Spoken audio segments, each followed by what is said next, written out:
வணக்கம். இன்னைக்கான வீடியோவில் வந்து டயபெட்டிக் உள்ளவங்க சர்க்கரை வியாதிக்காரங்க வந்து மதியானம் அரிசி சாதத்துக்கு பதிலாக என்ன சாப்பிட்லாம், அரிசி சாதம் மாதிரி என்ன சாப்பிட்லாம் அப்படின்னு தான் பார்க்க போகிறோம்.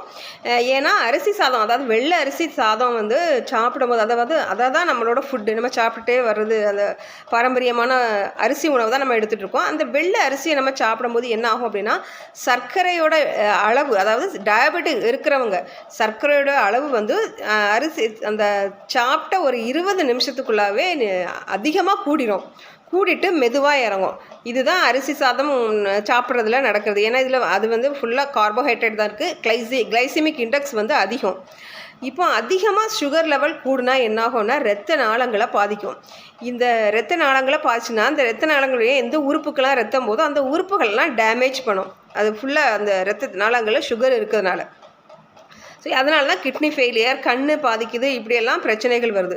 ஸோ வந்து உடனே வந்து சுகர் வந்து கூடக்கூடாது. அதாவது சுகர் இருக்கிறவங்களுக்கு உடனே வந்து அந்த சுகர் வந்து ஹை லெவலில் போகக்கூடாது. அப்போ என்ன பண்ணலாம், அரிசி சாதத்துக்கு பதிலாக நம்ம வேறு, அதாவது அதுக்கு அரிசி சாதத்தை ஈடுகட்டுற அளவுக்கு என்ன சாப்பிட்லாம் அப்படின்னா இன்றைக்கி நம்ம இந்த வீடியோவில் பார்க்க போகிறோம். அதுக்கு நான் எடுத்துருக்கிறது வேறு எதுவுமே இல்லை, பார்லி அரிசி. இதில் பார்த்தோம் அப்படின்னா இது வந்து கோதுமை மாதிரி வெளிர் நிறத்தில் இருக்கும். இதில் வந்து கிளைசிமிக் இண்டெக்ஸ் வந்து ரொம்ப கம்மி, 26லேருந்து 28 தான். அதனால் நீங்கள் அரிசிக்கு பதிலாக இந்த பார்லி எடுத்துக்கலாம். ஒருவேளை உங்களுக்கு வந்து நீங்கள் நல்ல வேலை செய்கிற ஆள் அப்படின்னா உங்களோட கேலரி வந்து அதிகமாக தேவைப்படும். அந்த நேரத்தில் வந்து நீங்கள் அரிசி சாதம் எடுத்துக்கலாம். அப்போ வந்து உங்களுக்கு டைஜஸ்ட் ஆயிரும் சீக்கிரம். இப்போ வந்து வேலை வந்து ரொம்ப கம்மியாக இருக்குது, வேலைப்பொழு கம்மியான ஆட்கள் அப்படின்னா நீங்கள் கண்டிப்பாக இந்த பார்லி எடுத்துக்கோங்க. ஒரு நாள், அதாவது ஒரு லேசி டே அப்படின்னு வச்சுக்கலாம். அன்றைக்கி வேலை அதிகம் இல்லை, வேலை கம்மியாக இருக்குது, அப்படிப்பட்ட நாட்களில் இந்த பார்லி அரிசி வந்து நீங்கள் எடுத்துக்கலாம். இந்த பார்லி அரிசியோட விலையும் வந்து ரொம்ப கம்மி தான். இது வந்து 100 கிராமே 7 ரூபா, அப்படி அந்த அளவில் தான் வருது. இதில் வந்து கொஞ்சம் இதில் வந்து கால்வாசி நீங்கள் எடுத்தால் போதும். ஒரு ஆளுக்கு உள்ள அளவு கால்வாசி பார்லி அரிசி. இந்த பார்லியை வந்து நல்லா தண்ணியில் கழுவிக்குவோங்க. இதில் வந்து ஒரு ஸ்மெல் இருக்கும் லைட்டாக. அந்த ஸ்மெல் போகிறதுக்கு முதல்ல 4-5 தடவை நல்லா தண்ணியில் கழுவிட்டு ரொம்ப நல்லாவே குக் பண்ணணும். அதாவது லைட்டாக குக் பண்ணோம் அப்படின்னா அது வந்து வலுவலுன்ட்டு சாப்பிட்றதுக்கு நல்லா இருக்காது. நீங்கள் நல்லா, அதாவது ஒரு 2-3 மணி நேரம் ஊற வச்சுட்டு நீங்கள் குக் பண்ணீங்க அப்படின்னா இது சாப்பிட்றதுக்கு அரிசி மாதிரியே இருக்கும். இதுலேயும் காரக்குழம்பு, மீன் குழம்பு, அது மாதிரி காரசாரமான குழம்பு வச்சு சாப்பிடும்போது எந்த வித்தியாசமும் தெரியாது, ரொம்ப டேஸ்ட்டாக இருக்கும். நம்ம அரிசி சாப்பிட்ட ஒரு திருப்தியும் வரும். ஏன்னா வந்து சுகர் உள்ளவங்க வந்து அதிகமாக சாப்பிடக்கூடாது. அரிசியோட அளவே கம்மியாக தான் சாப்பிடணும். காய்கறிகள் நிறைய எடுத்துக்கணும். இந்த பார்லி அரிசி சாப்பிட்றதுனால உங்களுக்கு வந்து அந்த அரிசி, அதாவது நம்ம சாதம் சாப்பிட்ட ஒரு ஃபுல்லாக, வயிறு ஃபுல்லாக இருந்த மாதிரி இருக்கும். நிறைய ஃபைபர் இருக்கனால மெதுவாக தான் ஜீரணிக்கும். அதனால் உங்கள் சுகர் லெவலில் வந்து கண்டிப்பாக இது உயர்த்தவே செய்யாது. அதனால் தாராளமாக நீங்கள் இந்த பார்லி அரிசி எடுத்துக்கோங்க. டெய்லி சாப்பிட முடியாட்டி கூட ஆல்டர்னேட்டாக எடுத்துக்கலாம். ஒரு நாள் அரிசி சாதம், ஒரு நாள் பார்லி, ஒரு நாள் வந்து கருப்பரிசி, ஒரு நாள் மாப்பிள்ளை சம்பா, இப்படி மாற்றி எடுத்துக்கலாம். இப்போ இந்த பார்லி வந்து எப்படி குக் பண்ணலான்னு பார்க்கலாம் வாங்க. இந்த பார்லியை எப்படி சமைக்கலாம் அப்படின்னு பார்க்கலாம். நான் வந்து ஒரு 1/4 கப் அளவு, அதாவது 1/4 டம்ளர் அளவு பார்லி எடுத்திருக்கேன். இதை வந்து ஒரு 2 நல்லா கழுவிக்கோங்க. நல்லா கழுவிட்டு ஒரு 2லேருந்து 3 மணி நேரம் தண்ணியில் ஊற வச்சுக்கோங்க. ஏன்னா பார்லி வேகிறதுக்கும் ரொம்ப நேரம் எடுக்கும். பார்லி நல்லா வெந்தால் தான் சாப்பிட்றதுக்கும் நல்லாயிருக்கும். லைட்டாக ஒரு ஸ்மெல் இருக்கும். சிலவங்களுக்கு அந்த ஸ்மெல் வந்து பிடிக்காது, சிலவங்களுக்கு ஒன்றும் இல்லை. ஆனால் வந்து லைட்டாக ஒரு ஸ்மெல் இருக்கிற மாதிரி இருக்கும். நல்லா கழுவிக்கோங்க. கழுவிட்டு ஒரு 2 மணி நேரம் இந்த பார்லியை ஊற வச்சுக்கோங்க. 2லேருந்து 3 மணி நேரம் நல்ல தண்ணியில் ஊற வச்சுக்கோங்க.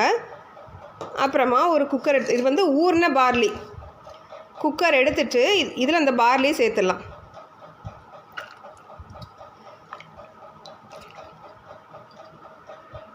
இப்போ குக்கரில் பார்லி சேர்த்தாச்சு. ஒரு பங்கு பார்லினா 3லேருந்து 4 மடங்கு தண்ணி நீங்கள் வச்சுக்கலாம். தண்ணி எவ்வளோ வேணாலும் 5 மடங்கு கூட நீங்கள் வச்சுக்கலாம்.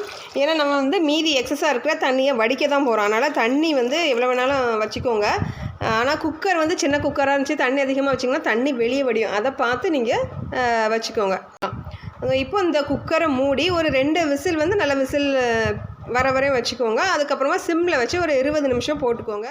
இப்போ இந்த பார்லி எல்லாம் நல்லா குக் ஆகிட்டு நான் கரெக்டாக ஒரு 2 விசில் வந்து பெரிய தீயில் வச்சு 2 விசில் வச்சேன். அதுக்கப்புறமா மிதமான, அதாவது சிம்மில் வச்சு ஒரு கரெக்டாக 30 நிமிஷம் வேக வச்சேன். பாருங்கள், இப்போ இந்த பார்த்தீங்க அப்படின்னா பார்லி வந்து நல்லா வெந்திருக்கு. இப்படி வந்தால் தான் உங்களுக்கு சாப்பிட்றதுக்கு நல்லாயிருக்கும். இப்போ எக்ஸஸாக இருக்க தண்ணியை வடிச்சிடலாம். இந்த தண்ணி வந்து நல்ல ஹெல்த் பெனிஃபிட்ஸ் உள்ளது. இப்போ வந்து எடை குறையணும், வெயிட் லாஸ் பண்ணுறவங்க இந்த பார்லி தண்ணி குடிக்கலாம். பாருங்க, இந்த பார்லி வந்து நல்ல ஒரு லோ கிளைசீமிக் இண்டெக்ஸ் உள்ளது. ரத்தத்தில் சர்க்கரை இதே மாதிரி நீங்கள் அதாவது அரிசி சாதத்துக்கு போல் இப்படி பார்லி சாதம் நீங்கள் சாப்பிட்டீங்க அப்படின்னா கண்டிப்பாக சர்க்கரையோட அளவு கூடவே செய்யாது. பாருங்கள், இப்போ வந்து இந்த தண்ணியை வடிச்சிடலாம். இப்போ வந்து பார்லியில் அந்த தண்ணியெல்லாம் நல்லா வடித்தாச்சு. ஒரு சர்விங் பிளேட் எடுத்துகிட்டு அதில் வந்து பார்லி நம்ம சர்வ் பண்ணலாம். மொத்தமே இவ்வளோ தான், அதாவது 1/4 கப்புக்கு வந்த பார்லி இவ்வளோ தான்.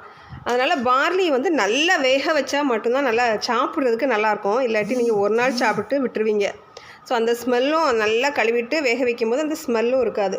இதுக்கு மேலே நீங்கள் உங்கள் விருப்பப்பட்ட குழம்பு இல்லாட்டி காய்கறி 2 வச்சுக்கலாம். நான் இன்றைக்கி நான்வெஜ் மட்டன் குழம்பு தான் வச்சுருக்கிறேன். அப்புறமா சிக்கன் ஃப்ரை.